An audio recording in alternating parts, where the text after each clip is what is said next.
दोस्तों, मैं राजीव आप सभी का स्वागत करता हूं आपके अपने यूट्यूब चैनल जीके महाकुंभ में। दोस्तों, library science one liner question answer की जो हमारी सीरीज है, इसमें हमने जो है 1100 तक के प्रश्नों को देख लिया है। अगर आपने उसको नहीं देखा है तो राजस्थान लाइब्रेरियन के नाम से मैंने उसका प्लेलिस्ट जो है बना रखा है, तो उसे भी आप देख सकते हैं। तो स्टार्ट करने से पहले दोस्तों, छोटी सी रिक्वेस्ट, चैनल को अगर सब्सक्राइब कर रखा है तो बहुत बहुत धन्यवाद, और नहीं कर रखा है तो ज़रूर कर लीजिएगा। आपके लिए जो है लाइब्रेरी साइंस से संबंधित जो भी इंफॉर्मेशन होती है, जो भी हो पड़ता है, मैं करने का एक छोटा सा प्रयास करता हूँ। तो देर नहीं, सीधा क्वेश्चनों को देखते हैं। दोस्तों, एक चीज़ और, अगर आपको ये PDF चाहिए तो आप जो है इसको जो है 100 रुपीज़ दे के जो है, इसमें 4000 प्रश्न हैं, क्वेश्चन आंसर है लाइब्रेरी साइंस के ही, तो इसे आप ले सकते हैं। मेरा नंबर है 9795150005 है।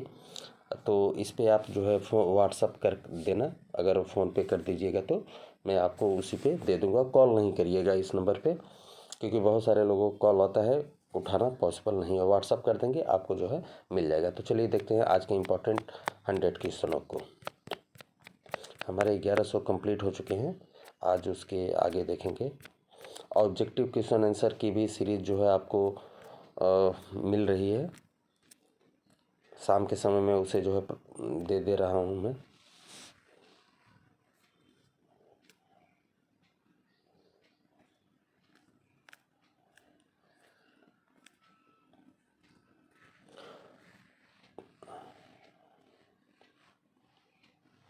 तो आज हम लोग जो है 1101 से देखेंगे आगे का क्वेश्चन। तो पहला प्रश्न हमारे सामने है, नेपलिस का पूरा नाम क्या है? तो national policy on library and information system. अगला प्रश्न है, नेपलिस की शुरुआत किस पंचवर्षीय योजना में हुई थी? तो 11वीं पंचवर्षीय योजना में। अगला प्रश्न है, भारतीय कॉपीराइट एक्ट 1957 में अब तक कितनी बार संशोधन हो चुका है? 6 बार। इंपॉर्टेंट क्वेश्चन है, नोट डाउन रखिएगा। अगला प्रश्न है, भारतीय कॉपीराइट एक्ट 1957 में अंतिम बार संशोधन कब हुआ था? 2012 में। अगला प्रश्न है, मुदालियर आयोग ने अपनी रिपोर्ट कब प्रस्तुत की थी?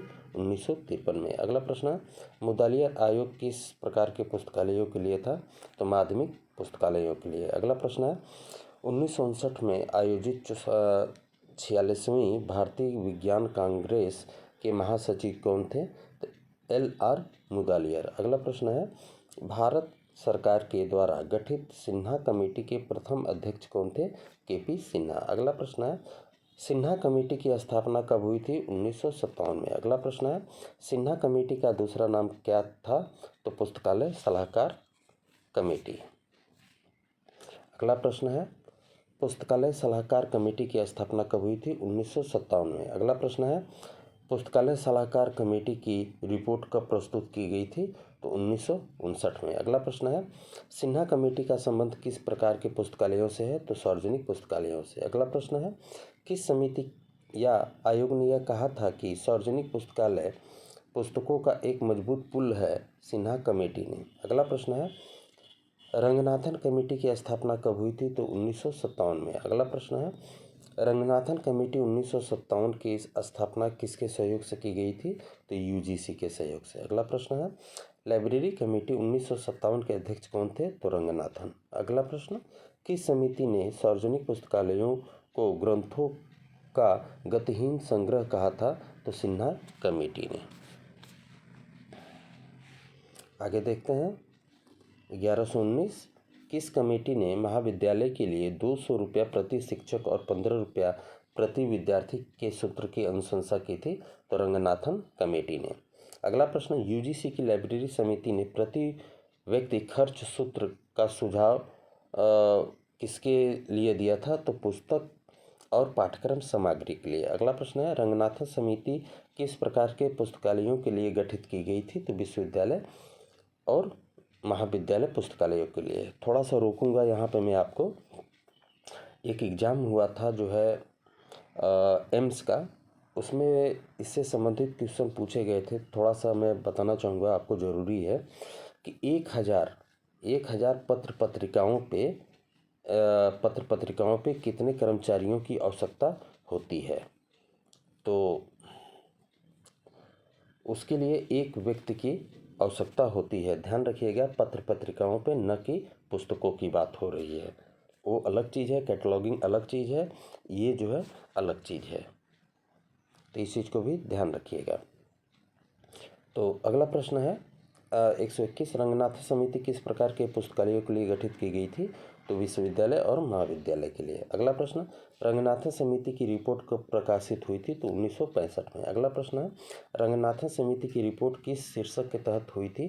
तो विश्वविद्यालय और शीर्षक के तहत प्रकाशित हुई थी, तो महाविद्यालय और विश्वविद्यालय पुस्तकालयों के विकास के लिए। अगला प्रश्न है, कोठारी आयोग की स्थापना 1964 में हुई थी। ट्रिपल RLF की स्थापना किसने की थी? तो संस्कृति मंत्रालय, भारत सरकार ने। अगला प्रश्न है, ट्रिपल RLF किस एक्ट के तहत पंजीकृत है? तो Paschim Bangal society of registration act 1961 के तहत। अगला प्रश्न, ट्रिपल RLF की शुरुआत कब हुई थी? तो 20 मई 1972 को। अगला प्रश्न है, ट्रिपल RLF का रजिस्ट्रेशन कब हुआ था? तो 22 मई 1972 को। अगला प्रश्न है, UGC अधिनियम 1956 को निरस्त करने की घोषणा कब और किसने की थी? तो 27 जून 2018 को मानव संसाधन विकास मंत्रालय ने। अगला प्रश्न है, UGC का आदर्श वाक्य क्या है? तो ज्ञान विज्ञान विमुक्तये। अगला प्रश्न है, विश्वविद्यालय अनुदान आयोग UGC का प्रथम अध्यक्ष कौन था? तो CD देशमुख। अगला प्रश्न है, वो UGC का वर्तमान 2022 का टाइपिंग है के अध्यक्ष कौन थे? तो M जगदीश कुमार। अगला प्रश्न है, UGC का विज्ञान सूचना केंद्र कहाँ स्थित है? तो भारतीय विज्ञान संस्थान बेंगलुरु में। अगला प्रश्न है, उच्च शिक्षा का नवीनीकरण और कायाकल्प पर सलाह देने के लिए कौन सी समिति बनाई गई थी? तो प्रोफेसर यशपाल समिति। अगला प्रश्न है, यशपाल समिति का गठन कब किया गया? तो 1992 में। अगला प्रश्न, यशपाल समिति ने अपनी रिपोर्ट कब प्रस्तुत की? 1933 में। अगला प्रश्न है, राजा राम मोहन राय का जन्म कब हुआ था? तो 22 मई 1972 को। आगे है, ट्रिपल RLF का पूरा नाम क्या है? तो राजा राम मोहन राय लाइब्रेरी फाउंडेशन। अगला प्रश्न है, ट्रिपल RLF के कितने क्षेत्रीय कार्यालय हैं? तो 4। कौन कौन से हैं? तो दिल्ली, मुंबई, चेन्नई, आसाम। अगला प्रश्न है, ये KBS के एग्जाम में पूछा गया है, आसाम वाला। ये KBS मुझे याद नहीं है कौन से एग्जाम में पूछा गया है, लेकिन KBS के एग्जाम में पूछा गया है। अगला प्रश्न है, ट्रिपल RLF के द्वारा प्रकाशित पुस्तकालय विज्ञान की पत्रिका को किस नाम से जाना जाता है? ग्रंथाना। अगला प्रश्न, ग्रंथाना की आवृत्ति क्या है? तो अर्धवार्षिक है। अगला प्रश्न, ग्रंथाना का प्रकाशन कब से हो रहा है? 1990 से। अगला प्रश्न, ग्रंथाना का प्रकाशन कौन करता है? तो ट्रिपल RLF करता है। अगला प्रश्न है, directories of library public library India का प्रकाशन कौन करता है? तो ट्रिपल RLF करता है। अगला प्रश्न है, ट्रिपल RLF का संबंध किन पुस्तकालयों से है? तो सार्वजनिक पुस्तकालयों से है। अगला प्रश्न है, ट्रिपल RLF के किन्हीं 4 प्रकाशनों के नाम बताइए? तो Granthana, Tagore bibliography, triple RLF newsletter, directories of public library in India, Raja Ram Mohan Roy bibliography, ये है। अगला प्रश्न, सार्वजनिक पुस्तकालयों के लिए निर्देशिका का निर्माण कौन करता है? तो ट्रिपल RLF करता है। आगे देखते हैं, भारत में 9000 पुस्तकालयों को जोड़ने के लिए 1000 करोड़ की योजना की अवधारणा के साथ कौन सा संगठन जुड़ा हुआ है? तो ट्रिपल RLF। अगला प्रश्न है, UGC की स्थापना किसने की थी?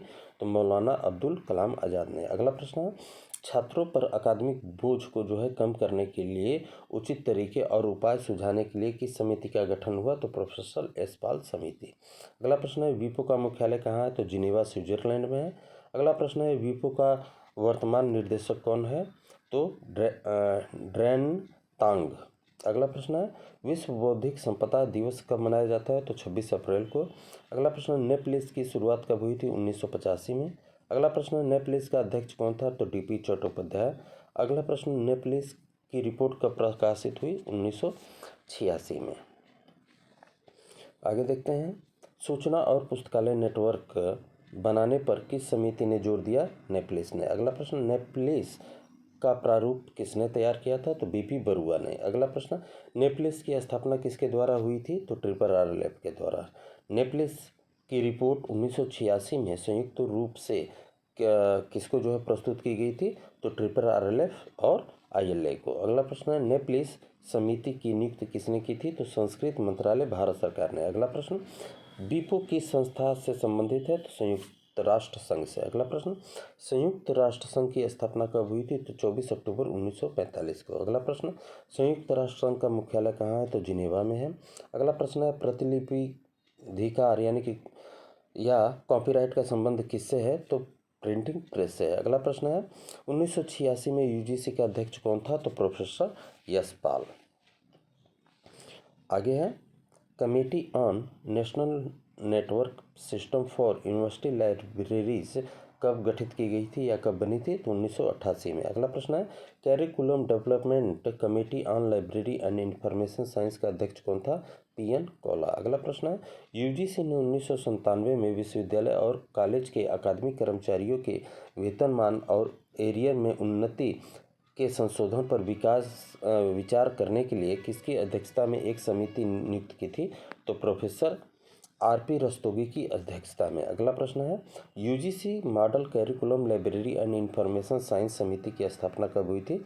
2001 में। अगला प्रश्न है, एक विश्वविद्यालय और मानव शरीर के बीच समानता बनाते समय छात्र विश्वविद्यालय का शरीर है, शिक्षक आत्मा होते हैं और विश्वविद्यालय हृदय होता है, यह बात किसने कही थी? तो CD देशमुख ने कही थी। अगला प्रश्न है, विश्वविद्यालय पुस्तकालय समिति का अध्यक्ष कौन होता है? तो कुलपति। अगला प्रश्न, विश्वविद्यालय पुस्तकालय समिति का सदस्य सचिव कौन होता है? तो पुस्तकालय अध्यक्ष। आगे देखते हैं, कॉर्नवालिस का पूरा नाम क्या है? तो committee on national policy on library and information system. अगला प्रश्न है, कॉर्नवालिस का गठन कब हुआ था? तो 7 अक्टूबर 1985 को। अगला प्रश्न, गुड ऑफिस कमेटी की स्थापना किसके लिए की गई थी? तो विदेशी पत्रिकाओं के अंशदान से उन्नत समस्या को दूर करने के लिए। आगे देखते हैं, GOC का पूरा नाम क्या है? तो गुड ऑफिस कमेटी। अगला प्रश्न, लाल समिति मुख्य रूप से किससे संबंधित है? तो एमलिप्स से संबंधित है। अगला प्रश्न है, WCT का पूरा नाम क्या है? तो World Intellectual Property Organization Copyright Treaty. अगला प्रश्न है, विश्व बौद्धिक संपदा संगठन कॉपीराइट संधि WCT यानी कि पर हस्ताक्षर कब किए गए थे? तो 20 दिसंबर 1996 को। अगला प्रश्न है, BIRPI की स्थापना कब हुई थी? 1983 में। अगला प्रश्न है, BIRPI किसका पूर्ववर्ती नाम है? तो WIPO का। अगला प्रश्न है, BIRPI की स्थापना कब हुई थी? तो बर्न, स्विट्जरलैंड में। अगला प्रश्न है, BIRPI को जनेवा में कब हस्तांतरित किया गया था? 1960 में। अगला प्रश्न है, BIRPI का नाम WIPO कब कर दिया गया? तो 1970 में। अगला प्रश्न है, पेटेंट के उन्नयन के लिए संयुक्त राष्ट्र संघ की एक अंतर्राष्ट्रीय एजेंसी कौन सी है? WIPO। अगला प्रश्न, भारत में पेटेंट प्रणाली किसके द्वारा जो है शासित होती है? तो पेटेंट एक्ट 1970 के तहत। अगला प्रश्न है, भारत में पेटेंट की अवधि क्या है? तो पेटेंट आवेदन दाखिल करने की तारीख से 20 वर्ष तक। अगला प्रश्न है, भारतीय पेटेंट के नियमों में अब तक कितनी बार संशोधन हो चुका है? तो 8 बार। अगला प्रश्न है, भारतीय पेटेंट के नियमों में प्रथम संशोधन कब हुआ? 2003 में और अंतिम संशोधन हुआ 2018 में। अगला प्रश्न है, पेटेंट कार्यालय के शाखा कार्यालय कहाँ स्थित है? तो चेन्नई, दिल्ली, मुंबई। आगे है, डिजाइन ऑफिस पेटेंट कहाँ स्थित है या कार्यालय कहाँ है?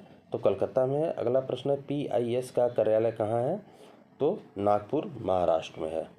आगे देखते हैं, सभी क्षेत्रों के भारतीय पेटेंटों को किस में प्रकाशित किया जाता है? तो भारतीय राजपत्र भाग 3 में। अगला प्रश्न है, RGNIIPM का पूरा नाम क्या है? तो Rajiv Gandhi National Institute of Intellectual Property management.